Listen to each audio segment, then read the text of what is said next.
What's up, King fam? What's up, world? And welcome to today's episode of What in the World is Going On. Today's episode is going to revolve around two men hanging from trees in Mississippi. I was initially going to come on and talk about the Trey Reed situation and how there are conflicting reports of lacerations and broken bones, no laceration, no broken bones, no foul play, maybe foul play.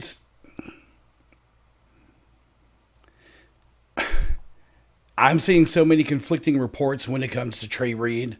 I don't even know. I don't even know what to think. Maybe there's nothing to it in terms of foul play and a hate crime. But even if that is the case, it's still sad considering that this young man just spoke to his mother on Friday and expressed his excitement for starting college, only for Monday morning to be found unalive in a tree in Mississippi. But then, as I'm getting ready to do that, as stated before, I stumble upon another case of someone unalived in a tree, hanging from a tree, in Vicksburg. One took place, I think, in Cleveland, and another one took place in, I believe it's Vicksburg. And this is a white male, 36 years old, Corey Zukatis, not sure how to pronounce the last name. This gentleman was a homeless man.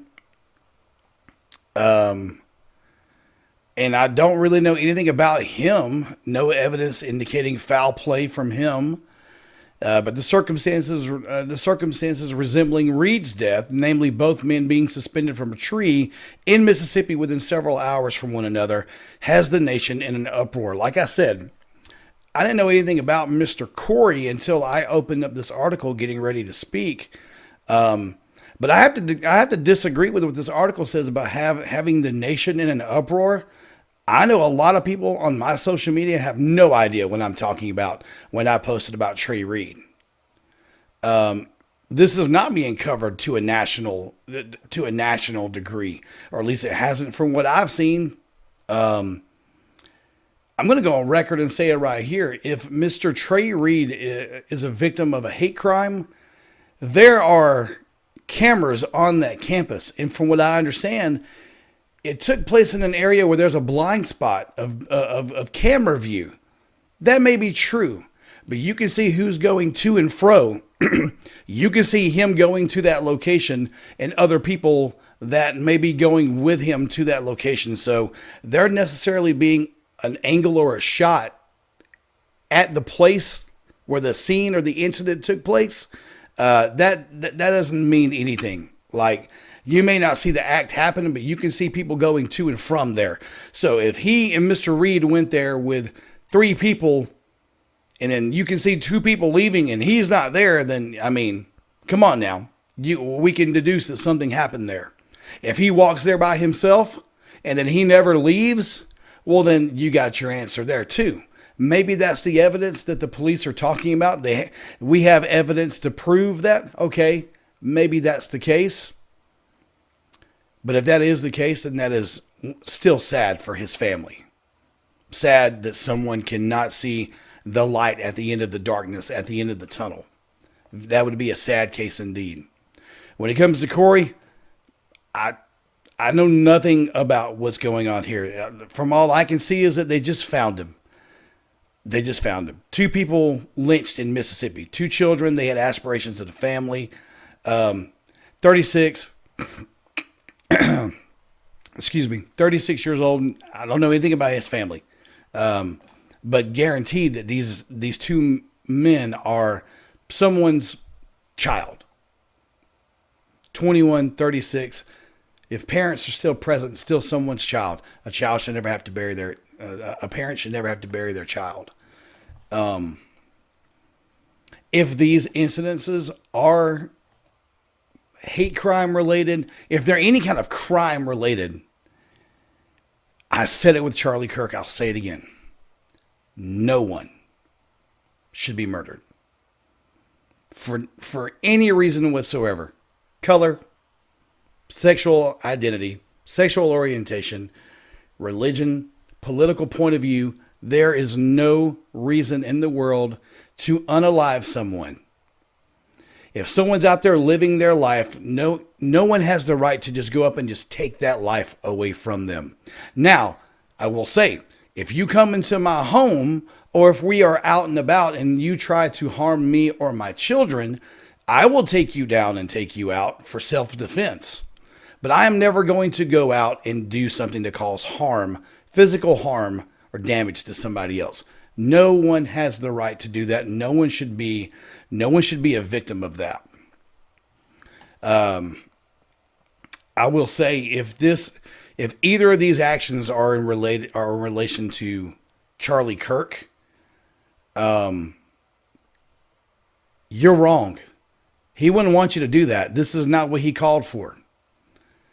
We don't know if that's it, but I'm going to go ahead and address it. We're going to check off all the boxes here.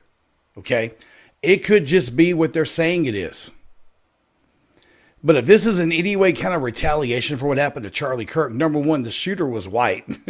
So I don't know why you would go off and do something like this.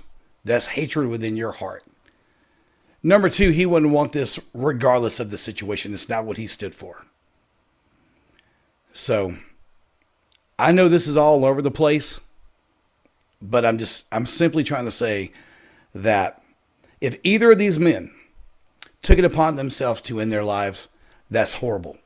That life and circumstance put them in such a place where they didn't see a way out. That's absolutely horrible. If you are in any kind of mindset like that, please go and talk to someone. Please go and seek help. Talk to a pastor, a friend, a family member, a relative, someone that you can trust. Maybe you can't trust anybody that you know. Go and talk to a complete stranger. Find someone to talk to. There are helplines all over the place.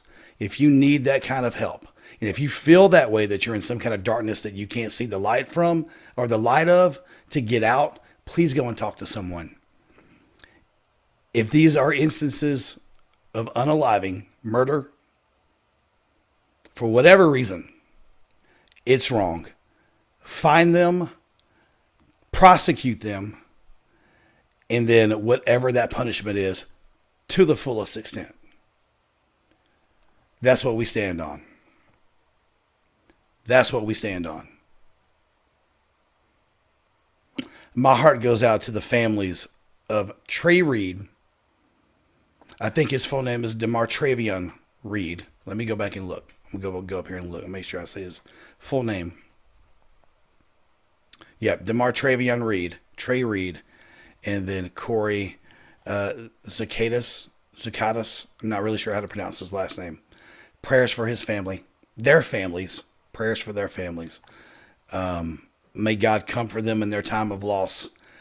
Whatever the circumstance around their loss, families are hurting right now.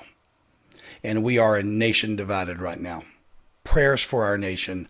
Prayers for our country. We don't have to agree, but for God's sake, can we please start loving?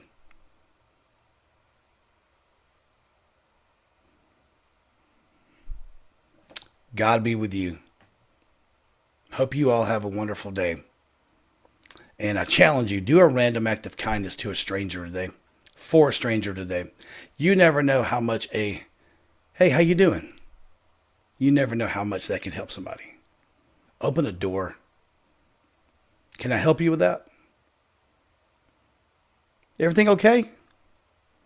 You never know what that can do for someone. I challenge you.